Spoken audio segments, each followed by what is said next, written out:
So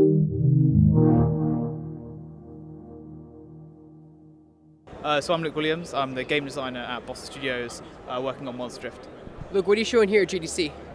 Yes, this is our new MMO sandbox adventure game called Worlds Adrift, and it's essentially you playing a sky nomad with you and friends and other players, thousands of players all in the same world, and you basically build sky ships out of the resources and technology you find on islands. Then you use that to fly to other islands, and where you can find more technology, then eventually be able to pass through like the storms of the world and weather anomalies that then you can then fight like the Arctic regions and the deserts and sort of, you know. So it's MMO, it's corporate. You're almost describing to me a survival game with a lot of crafting and resource mechanics. Yeah, so there is. It does have a lot of similarities to those. We don't have any requirements like feed and like eat mouse entrails. Permadeath. Like yeah, I mean, there's no permadeath. You kind of just respawn back on your nearest island, or when you have a ship, it's essentially your base. So when you die, you just come back on your ship. And any like kind of technology you find, you retain that. So if you can build like particularly powerful engines, you never lose that when you die. It's like in your memory kind of thing. We don't, you know, we wanted a more of a kind of like the inspiration of like Ghibli-esque kind of grand adventure. So we don't force you to grind very much. We kind of focus that on the exploration side of things. So making an MMO is no easy task. What are some of the greatest challenges when creating a world that's so big with so many people real time populating it? I mean, to be honest, the biggest challenges was you couldn't use other MMOs as a baseline because they were all restricted by like so many little things that they had to work around. You know, they had to split up like world into like instances and like loading and all this. Where we have this big persistent world, and there wasn't really an awful lot of games that we could look to as examples of that. So we have, for the most part, been, you know, we've been running alphas and we've been going back and forth on certain mechanics and ways to do things because, you know, we weren't sure and we had no real baseline to check against. We were like, okay, we think this will work, so we're just going to try it. So yeah, the biggest challenge has just been having to really, you know, try these new systems that wouldn't otherwise work.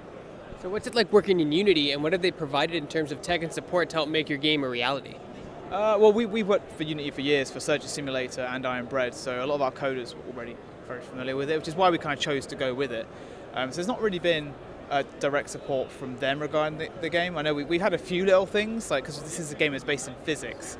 And I do remember there was a specific, they weren't revealing like a particular part of the physics engine, and we did request, we went to Unite, our coders did, and they were like, can we have this thing? And they were like, yeah, okay. And then we saw the next patch notes, so they were like, you know, revealed this part of the physics engine, so we were like, yes.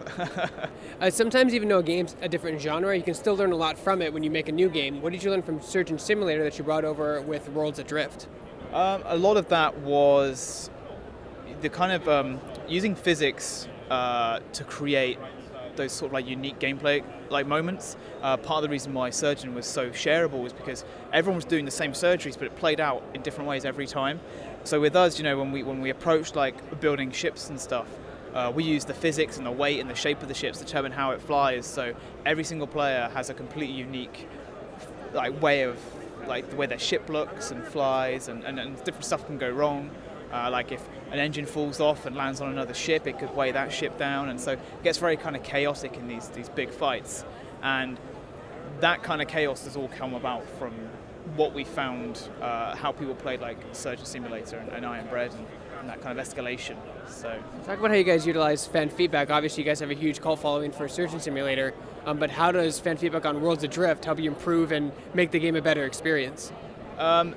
Like tons of things. We've redone like the harvesting mechanics around 3 or 4 times now, because we've had versions that have gone into alphas, and the player feedback has always been kind of like mixed, or it's a bit boring, or it's tedious, and so we've always gone back in and we've tweaked that, like, you know, the way that the tree cutting works and the harvesting of the rocks, all these little things. We want those to, like harvesting resource, we never want you to just walk up and punch a tree. We always wanted to try and make it quite satisfying and quite quick. And so, yeah, it's been great alpha feedback from that side of things, but also, you know, we're aware that these kind of games that are free-for-all PvP kind of promote like griefers and stuff. And so it's been really handy to get that direct feedback of seeing how people are basically griefing and being able to sort of basically nip that in the bud before the game goes out for people to buy. So when does your game come out? What platforms will it be on, and where can people sign up for the beta? So we're currently in closed alpha, so it's been an invite only up until this point. But we're looking to go into like the paid closed beta around about April time. And if you want to get into the alpha, because we're still running the alpha test right now, that's just go to worldsadrift.com and sign up, and you get sent like an email survey, and you just fill that out, and then you can be selected from that.